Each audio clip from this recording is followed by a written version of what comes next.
그래서 이제 아파트 투자를 하시는 분이 많잖아요. 저도 이제 아파트는 계속해서 보고 있는데 건물 투자가 그럼 뭐가 달라? 그래서 이제 아파트 투자를 하시는 분이 많잖아요. 저도 이제 아파트는 계속해서 보고 있는데 건물 투자가 그럼 뭐가 달라? 그래서 이것도 한번 뭐 좋고 나쁨 뭐가 더 좋습니다라기보다는 네. 장단점을 한번 말씀드리고 싶어요. 그렇죠. 네. 자, 아파트 같은 경우는 규격화된 면적입니다. 20평, 30평, 막 44, 41, 45 이렇지 않잖아요. 네네. 그래서 어느 정도 그 규격에 맞는 국평이라는 말도 있고, 국민평. 예, 그래서 네. 그렇게 딱 금액이 책정되어 있습니다. 시세가 형성이 예, 되겠죠. 왜냐하면 필수제이기 때문에 그렇죠. 그만큼 매수자도 많고 네. 수요층이 많아서 네. 그냥 거의 반현금이죠. 아주 폭락하지 않으면. 그죠. 그래서 내가 만약에 무슨 일이 있을 때 황금성이 좋아서 네. 또 바로 팔 수가 있죠. 그렇죠. 뭐 금매라고 해서 평소 때보다 조금만 싸게 내놓으면 바로 팔리죠. 바로 팔리죠. 네. 그리고 시장이 투명하죠. 그렇죠. 네. 이게 뭐 갑자기 누구 속여가지고 네. 이거 얼마짜리입니다. 뭐 진짜 할 수도 없죠. 뻥을 칠 수도 없어. 알아서 이제 뭐 세입자분들 다 알잖아요. 맞아요. 네. 그래서 당연히 네. 무조건 건물 사세가 아니에요. 저도 사실은 아파트 먼저 샀고요. 네. 주거가 안정성이 되게 중요하잖아요. 그렇죠. 그리고 나서 건물을 산 겁니다. 그래서 이거는 이제 어떻게 하느냐에 따라 이제 다른데 그리고 또 한 가지는 좀 아쉬운 부분은 규제입니다. 규제가 그렇죠. 예, 제가 예측할 수 없는 규제고 아현이 구역도 지금 재밌는데 네. 파리 대책 전에 샀어요. 바로 직전에. 아, 그렇구나. 그래서 어떤 이슈가 있었냐면 계약금 넣습니다. 네. 근데 파리 대책 터졌어요. 그래서 그때 당시에 재건축은요. 예. 살 수가 없는 상황이었어요. 그러니까. 그래서 현금 청산을 당한다고 했습니다. 맞아요, 맞아요. 그리고 제가 2억을 그러니까 가건물이었기 때문에 1,000만 원밖에 안 들어갔고 피가 2억이었어요. 그렇죠. 그럼 이게 현금 청산되면 1,000만 원 받습니다. 솔직히 그래서 제가 그렇게 열심히 살았는데 이게 뭡니까? 해서 국토부에 하루 종일 연락을 했는데 여기에 그런 분 많으실 겁니다. 그러니까 그때 살 떨리신 분들 많을 거예요. 근데 맞아요. 다행히 이제 그 전에 입금했던 분들은 소명을 소급 적용을 해줬고 계약을 하고 입금 안 된 분들은 다 현금 청산 당했습니다. 당시에. 근데 지금 시세를 보면 눈이 돌아가죠. 그렇죠. 예. 돈이 돌아가죠. 지금 2배 이상 올랐으니까. 그래서 이런 규제를 사실은 예측할 수가 없어서 뭐 감은 잡을 수 있겠지만 어떻게 나올지는 모르고 지금도 DSR 규제 나왔잖아요. 네. 그래서 지금 아파트 투자하시는 분들이 사실 되게 어렵더라고요. 네. 또 대선도 있고. 근데 이제 분명히 정말 똘똘한 한채든 뭐든 분명히 있습니다. 방법은. 그래서 이제 거기에서 투자에 공부를 하면 되는 거고 그러면 건물은 어때? 라고 했을 때 건물은 이런 난이도가 있어요. 구조가 다 틀리고요. 그렇죠. 땅이 다 틀려요. 그렇죠. 예, 생김새도 틀리고 네. 앞도로도 틀리고요. 맞아요. 그러니까 저희는 이제 아파트 투자하기 때문에 딱 균일하잖아요. 네. 예, 그래서 이게 사실 공부해야 될 영역이 꽤 있습니다. 그래서 여기는 평당 얼마야가 사실 시세입니다. 그렇죠. 예, 국평의 시세라고 한다면 여기는 평당 얼마야? 이게 있는 거고 그리고 아파트는 이제 최초 주택이 아닌 이상 대출이 막 50% 이상 나오기 좀 어렵잖아요. 네. 근데 건물은 상업용은 사실은 규제가 그렇게 심하지 않습니다. 그렇죠. 돈을 버는 용도의 그런 건축물이기 때문에 그래서 대출도 잘해줘요. 네. 예, 이게 감정평가 금액이 매매가보다 높다. 그리고 또는 같다라고 했을 때 네. 네. 대출을 한 80%까지 해줍니다. 서울 같은 경우 10억이라고 하면 네. 네, 8억을 해주는 겁니다. 그렇죠. 예, 그러면 내 돈이 생각보다 적게 들어갈 수 있다는 장점이 있어요. 그렇죠. 예, 근데 단점은 뭘까요? 레버리지를 많이 썼기 때문에 네. 만약에 이거를 내가 감당하지 못하거나 그렇죠. 예, 만약에 공실이 나거나 하면 그거는 저한테 칼로 돌아옵니다. 그렇죠. 예, 그래서 이 부분을 되게 공실이 나더라도 빨리 들어올 수 있는 입지를 잘 선택해야 되는 부분이 있고요. 네. 황금성이 좀 낮습니다. 예, 필수제가 아니기 때문에 그래서 사실 누구나도 사고 싶은 곳을 또 사야 됩니다. 그렇죠. 그래서 이제 공부를 해야 되는 게 많고 그리고 또 하나는 이런 게 있어요. 규제가 적어도 좋은 반면에 그래도 제가 좀 메리트 있다고 생각하는 거는 건물은 말이 건물이지만 땅을 보고 사는 겁니다. 그렇죠. 예, 그래서 이 땅이 지금은 1층이지만 네. 이게 준주거야, 네. 상업지야. 그럼 10층까지도 올릴 수 있는 땅이 되거든요. 그렇죠. 그래서 그 땅을 볼 수 있는 것들. 예, 그래서 이런 부분들 그리고 또 이거는 이제 수익률 베이스라서 네. 임대료를 얼마나 올리느냐에 그렇죠. 따라서 매매가도 올라갑니다. 그렇죠. 그럼 내가 만약에 직접 장사하는 입장에서 월세를 만약 이자를 300 내다가 네. 리스백이라고 하는데 제가 건물주지만 제가 여기서 장사 잘하니까 계속 해드릴게요. 그렇죠. 대신에 저는 월세로 드리고 임대차 계약을 하시죠. 네. 라고 하면 그 시세보다 더 줄 수 있습니다. 그렇죠. 그럼 더 줄 수 있다고 하면은 매매가는 받아주는 시장, 네. 받아주는 타이밍에 오면 그 받아주는 타이밍이라는 거는 금리가 떨어질 때 그렇죠. 면 받아갈 수 있고요.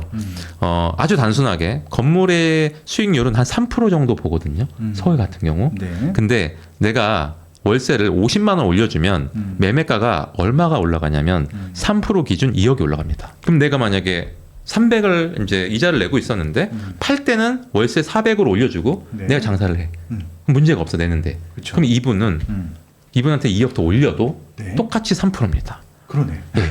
그러니까 이게 뭐냐면 같은 부동산이지만 네. 가치를 향상할 수 있는 게 많다.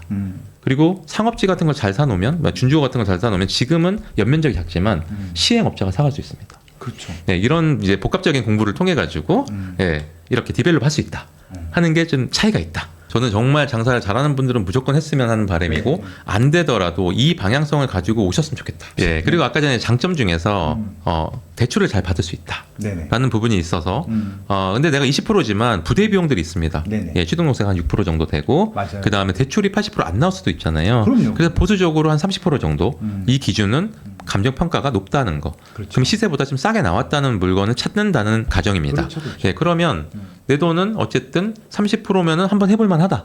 예. 근데 제가 드리고 싶은 말은 이 30%도 네. 내가 장사를 잘하거나 현금 흐름이 좋으면 사업을 잘하면 다르게 레버리지를 쓸 수 있다. 그렇죠. 그걸 제가 또 이따 말씀드릴게요. 알겠습니다. 예. 그래서 사장님이 건물을 사야 되는 이유 좀 말씀드리면 자, 노동소득이잖아요. 네. 평생 일해야 된다. 이 부분이 있고요. 또 좀 재밌다고 해야 될까? 좀 의미 있던 데이터가 하나 있었는데 점점 60대 이상의 자영업자가 늘어나고 있어요. 그렇죠. 이 말은 수명이 연장되면서 네. 생계를 위해서 계속 일을 해야 되고요. 그러니까 직장 다닌 기간보다 네. 은퇴하고 살아갈 기간이 더 길어. 우리 지금 그런 생각을 하고 있어요. 맞아요. 30년 직장 생활 해도 네. 40년을 더 살아야 돼. 맞아요. 그런 생각. 그게 사실 너무나 네, 커요. 맞아요. 그래서 제가 항상 드리는 말씀이 60 전에 70 전에 그때 당시에 한 10억 정도를 가지고 세팅을 해놔야 그쵸, 그쵸. 30, 40년 산다. 맞아요. 제가 그걸 왜 느끼냐면 건물 계약을 무수히 많이 했잖아요. 네. 저는 매수자도 보지만 매도자도 봅니다. 60, 70, 80 이렇게 나이대가 되세요. 그러면 그분 10억에 산 거 40억에 팔고 있고요. 와. 예, 5억에 판 거 20억에 팔고 있어요. 와. 그래서 저한테 부동산 잘 알지? 나 강남 아파트 좀 하나 소개시켜줘. 얼마나 마음 편해요. 예, 그래서 이분이 그분은 그때 뭐 돈이 얼마나 많았겠어요. 이분도 자수성가 하신 분이죠. 그쵸. 그래서 저는 이거를 정말 뼈저리게 알았으면 좋겠어요. 예. 평생 일해야 된다는 내가 포지션이라면 빨리 끊어야 된다라는 부분이 있고 네네. 갑질. 갑질. 이게 지금 막 말할 것도 없습니다. 이게 너무나 괴로운 부분이고요. 네. 그리고 이게 이제 김승호 회장님의 돈의 속성에 있는 내용인데 네네. 임대료를 밀리지 않고 내는 사업체는 그 빌딩을 소유할 능력이 있다. 그렇죠. 예. 예. 그리고 또 한 가지 사업을 한다는 건 두 가지 수익을 발생할 수가 있는데 너가 사업을 해서 돈을 버는 거. 또 하나는 네가 고객을 트래픽으로 땡겨오면서 네. 그거에 대한 부동산 가치를 늘릴 수 있다. 아, 멋지다. 예, 맥도날드가 사실은 부동산 사업이잖아요. 그렇죠. 예. 예, 트래픽을 아무것도 없는데 예. 뭐 예를 들면 지금 스타벅스 DT가 더 빠르겠네요. 네. 예, 평당 500인데 DT 들어왔어. 1000 되는 거죠. 그렇죠. 이분 알고 들어가잖아요. 네네. 그러면 결국엔 컨텐츠가 좋으니까 이게 된다. 그래서 사실 여기서부터 시작을 한 겁니다. 임대료는 그럼 엄청나게 숨은 가치가 있구나. 그러네요. 예. 그래서 이렇게 생각을 해본 겁니다. 자, 10년 동안 금리를 따져봤더니 한 네. 4% 되더라고요. 평균. 예. 지금 또 마침 또 4%입니다. 네. 그랬을 때 내가 이게 표인데 네. 월세를 내가 300을 내면은 월세가 300이면 금리가 4%일 때 네. 9억에 대한 이자입니다. 그러네요. 그죠? 그러면 내가 500을 내면은 15억에 대한 이자예요. 그러네요. 그러면 결국은 내가 500을 내는 사람이면 15억에 대한 건물을 살 수 있다는 얘기죠. 그렇죠. 감당할 수 있는 체력이 있다는 얘기죠. 네. 그죠? 예. 근데 제가 이걸 많이 해봤는데 월세 1,000만 원 내는 사람도 되게 많습니다. 그렇죠. 그럼 이분들은 30억짜리 건물을 살 수 있는 분들입니다. 이런 생각 안 해봤잖아요.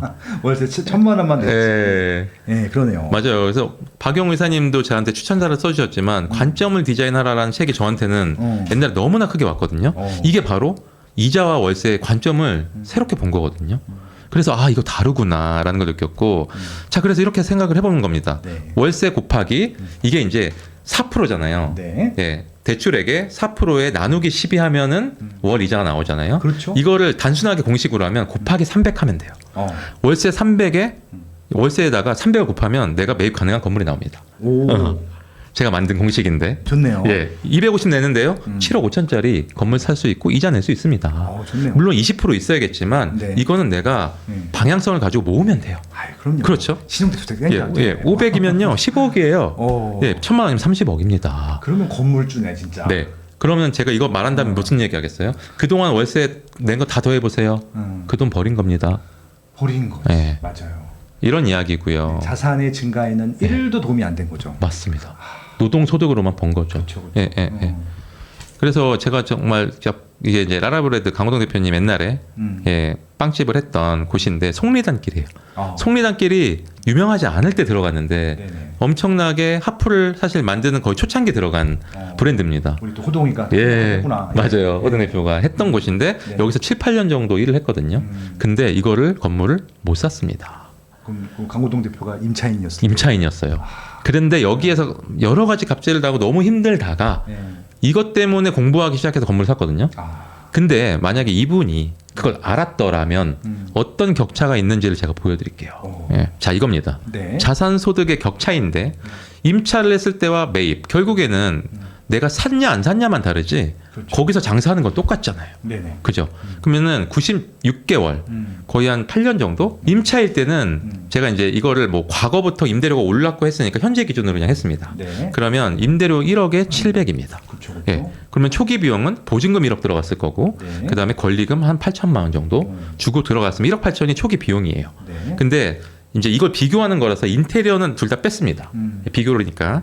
그런데 그래가지고 제가 8년 정도를 예, 거기 장사를 했을 때 월세를 700만 원씩 다 해보니까 6억 7천을 월세를 냈습니다. 6억 7천.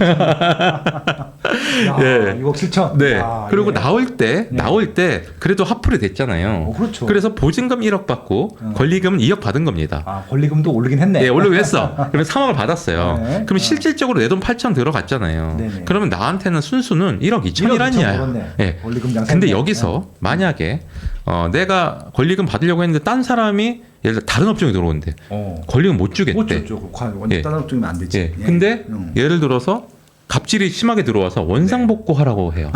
뒤에 오는 사람이 없어. 후속 임차인이. 그러면 완전 그럼 마이너스. 어떻게 되죠? 그럼 마이너스잖아요. 그럼 철거 비용 없습니다. 없어요. 자, 오른쪽 보시죠. 예. 예. 그때 당시에 그 건물은 평당 3,300이었습니다. 대략. 대략. 20억 정도 했고요. 그리고 심지어 이 건물은 위층에 건물주 살고 있었어요. 풀로 다 쓴 것도 아니에요. 와. 네, 건물주는 자기가 살면서 사실 이분은 더 싸게 샀습니다. 11억인가? 그렇겠죠. 네, 근데 그때 시점으로 저는 본 거예요.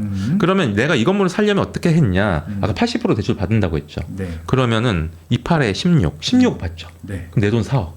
그리고 부대 비용 1억 2천 정도 들어갑니다. 네. 그럼 5억 2천 정도가 초기 비용이에요.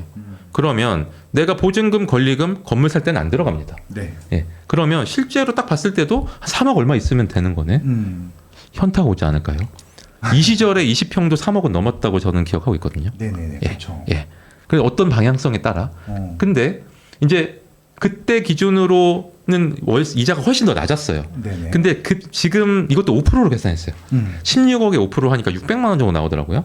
그거를 96개월로 그냥 했습니다.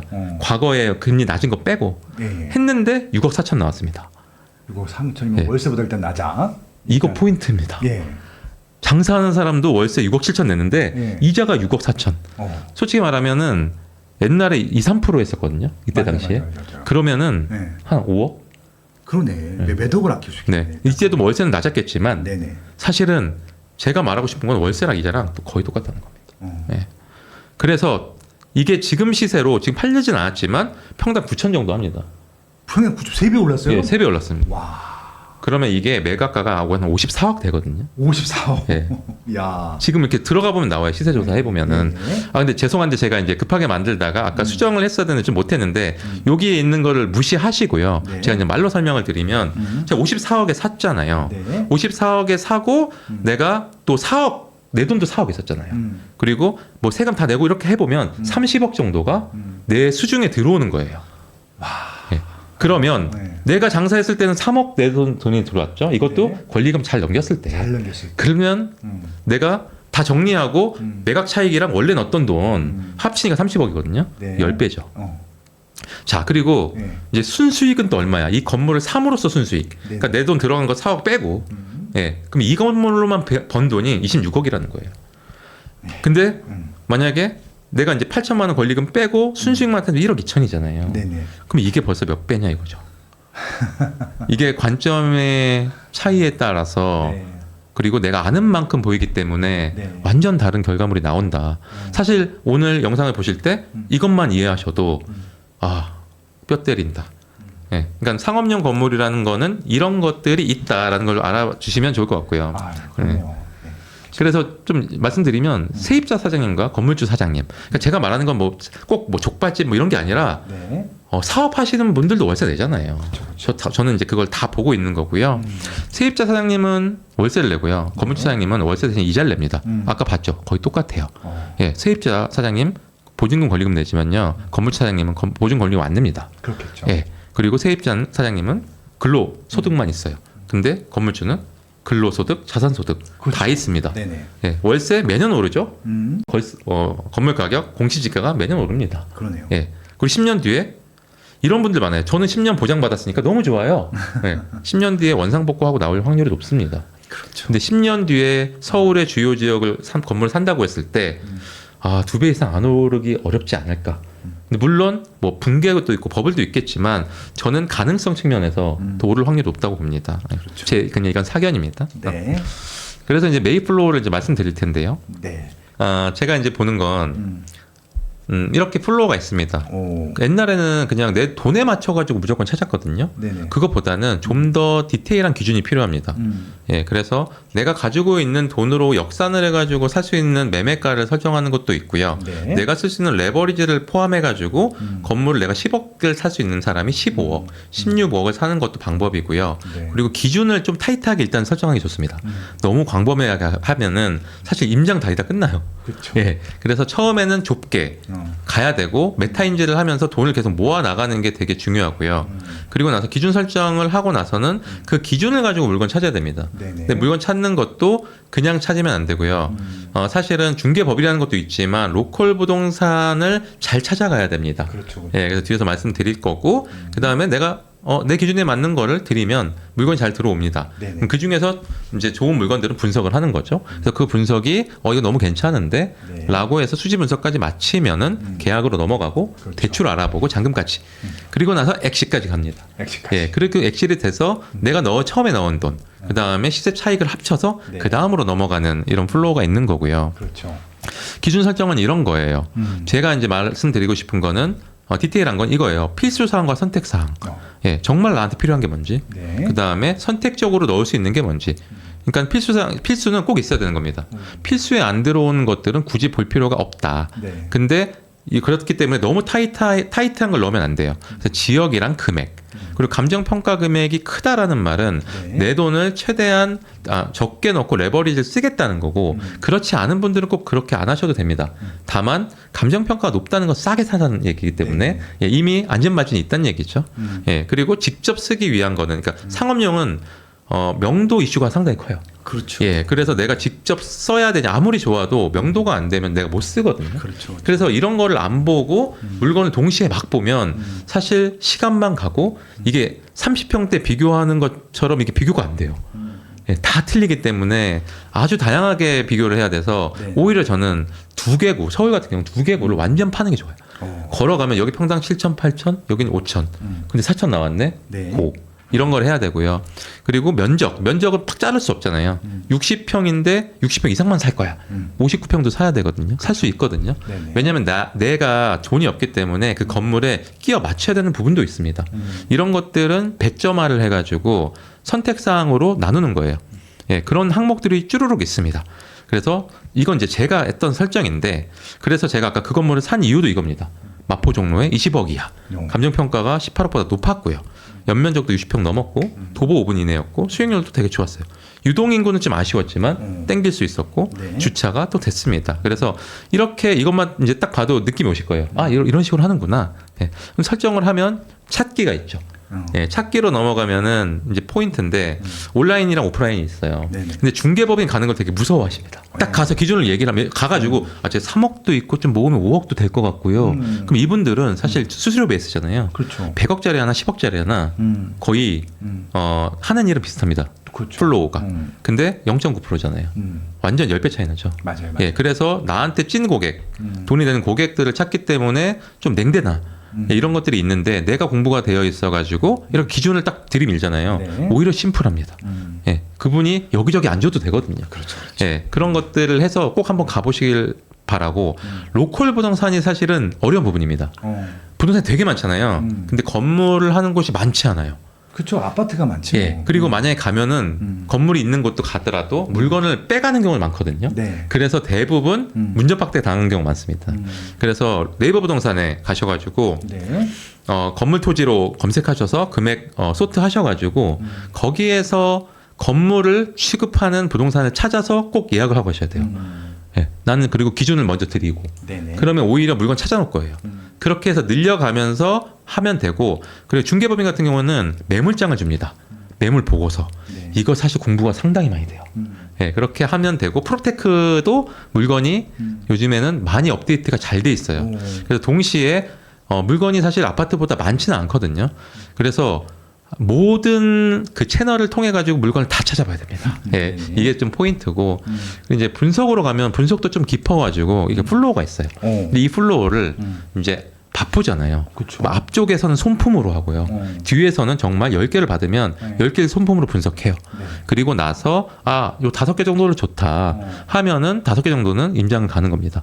그럼 다 별건 이거 3개가 좋은데 3개만 임장 가는 거예요. 근데 그냥 가면 안 되겠죠. 네. 체크리스트가 필요합니다. 그렇죠. 갔다 와서 아차하는 경우 많잖아요. 맞아요. 아파트도 마찬가지거든요. 그리고 나서 수지 분석을 합니다. 이거 내가 살려면 얼마가 정확히 들어가? 그리고 운영했을 때 이자가 높아 월세가 높아. 네. 그럼 내가 얼마에 팔면 내가 얼마에 벌지? 이런 것들을 할 수 있는 거고 네. 앞에를 보면은 일단은 이게 싸 비싸 이가 추정가예요. 네네. 그래서 랜드북, 예, 부동산 플래닛 네. 이런 사이트에 들어가 보면 감정가와 주변의 시세들을 파악할 수 있습니다. 이때 평당 시세를 보시는 게 좋아요. 평당 3천이야, 5천이야 이런 것들 보는 게 좋고 그 다음에 두 번째는 밸류맵. 밸류맵에 딱 들어가셔가지고 주변에 얼마에 거래됐어? 이게 사실 시세거든요. 네. 감정 평가가 높다는 거는 주변에 실거래가 많이 이루어졌다는 얘기. 그렇죠. 네. 그래서 그 주변에 많이 팔렸나도 보지만 이 평당 내가 이게 7천에 나왔는데 옆에 8천에 막 팔렸어. 예. 그러면 모수가 많지 않기 때문에 네. 이게 시세라는 게 없을 수도 있어서 이런 것들을 잘 봐야 되고 그 다음에 그 건물의 상태를 잘 봐야 됩니다. 건축물 대장에 위반 있어, 위법이 있어. 그 등기사항 전부증명서 가셔가지고 네. 이분이 대출이 얼마만큼 있는지 그리고 압류가 있는지 이런 재산권을 봐야 됩니다. 좋죠. 그리고 최근에 상속이 있는지. 그렇죠. 최근에 제가 거래된 거 있잖아요. 60% 이상이 상속권입니다. 이분들은요 네. 현금화하고 싶어요. 네. 근데 지금 시장이 금리 4%잖아요. 네. 아파트 이제 일반적으로 한 3% 정도 수익률이잖아요. 네. 투자자가 지금 긴가민가 하거든요. 그렇죠. 그래서 내놔도 좋은 입지가 안 팔리는 경우들이 있어요. 맞아요. 그런 것들을 저희가 지금 10% 이상 깎아갖고 사거든요. 저는 오히려 되게 좋은 기회라고 저는 그러니까 생각을 하고. 똑같은 생각 왜냐하면 예. 경쟁자가 없으니까. 경쟁자가 없으니까. 예, 그런 게 하는 거고. S맵 혹시 아시나요? S맵 알죠. 그죠? 네. S맵이라고 서울시에서 제공하는 3D 맵인데 네네네. 이게 사실 되게 좋습니다. 예, 되게 좋고 왜냐면 임장가도 위에서밖에 아래에서밖에 못 보잖아요. 건물의 인적 관계를 다 볼 수 있어요. 예, 이런 거를 다 볼 수 있고 네. 그 다음에 지방에 계신 분들은 V월드라고 있습니다. V월드. 예, V월드 들어가면 지방에 있는 3D 다 볼 수 있습니다. 예, 이거 되게 좋을 겁니다. V월드. 예, 이게 아파트 조망도 다 볼 수 있는 거라서. 예, 그리고 나서 임장은 체크리스트 하고 수지 분석하는 거고요. 네. 누구도 가르쳐 주지 않지만 꼭 해야 하는 일. 나에게 가장 가까이 있지만 멀게만 느껴지는 일. 남들보다 빠르게 시작하는 것이 유리한 일. 내가 하고 있는 일은 내 집 마련과 투자입니다. 교통망, 상가, 입지, 세금, 청약.